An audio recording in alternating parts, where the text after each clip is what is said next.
सिर्फ ये एक स्ट्रेच ने पूरी लाइफ बदल दी and I am not joking. तो दोस्तों मेरा पर्सनल एक्सपीरियंस आपके साथ शेयर करना चाहता हूँ। 3 हफ्ते पहले I developed nagging pain in my back और पूरा मुझे राइट हिप और लेग्स में हेवीनेस की तरह लग रहा था। I was not able to stand और walk for more than 5 to 10 minutes. तुरंत ही वहां पे एक स्पाज्म आ रहा था और I was not able to move. So I started some medications and I got some 20-30% relief, but I am not getting that feeling of complete pain relief. So I researched. कुछ लोगों ने मुझे बोला कि भाई आप तो डॉक्टर हो, आपको कैसे दर्द हो सकता है। तो मैं तो बोलता हूँ भाई हम भी इंसान है, तो दर्द तो हमें भी होता है, तो हमें भी उसके सोल्यूशंस ढूंढने होते हैं। तो इस केस में आई रिसर्च्ड एंड फाउंड दैट हम जैसे लोग जो बहुत देर बैठे रहते हैं, जैसे मुझे दिन भर ओपीडी करनी होती है तो most of the times I am sitting, वैसे ही कुछ आईटी प्रोफेशनल्स हैं या ऑफिस वर्क वाले लोग हैं जो बहुत देर तक बैठे रहते हैं। These people have a tendency to develop spasms and shortening of the muscles of hip. आपकी जो हिप के आगे की मसल्स होती है वो बैठ बैठ के धीरे धीरे शॉर्ट हो जाए एंड देन जस्ट कोई इंसिडेंट आता है जब उसके ऊपर स्ट्रेस बढ़ जाता है, they go into spasm. These people develop this kind of lower back pain because ये जो मसल्स टाइट होती है तो स्पाइन को आगे की तरफ खींचती है और फिर आपका अलाइनमेंट चेंज हो जाता है and then you get this kind of pain. तो ऐसे पेशेंट्स के लिए I found a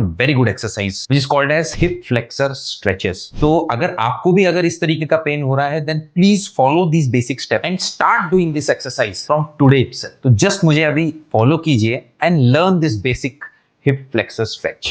So let's do a wonderful exercise today called as hip flexor stretch. तो इसमें हमें एक पैर को घुटने के बल जमीन पे रखना है, दूसरा जो पैर है वो आगे की तरफ लेना है, अपनी बॉडी को स्ट्रेट रखना है, हाथों को शोल्डर के ऊपर एंड देन आपकी हिप को आगे की तरफ लेके जाना है। तो आप जब ऐसा करते हो आपके जो हिप के फ्लेक्सर्स हैं उनके ऊपर जबरदस्त स्ट्रेच आता है and then slowly slowly they start getting relax. इसी तरह आपको दूसरे साइड में भी इस एक्सरसाइज को करना है। तो दोस्तों over a period of time जब आप ये एक्सरसाइज करोगे you will feel relaxation in the muscles of your hip. धीरे धीरे करके आपकी मोबिलिटी बढ़ेगी एंड 3 to 4 वीक्स में your pain will totally go.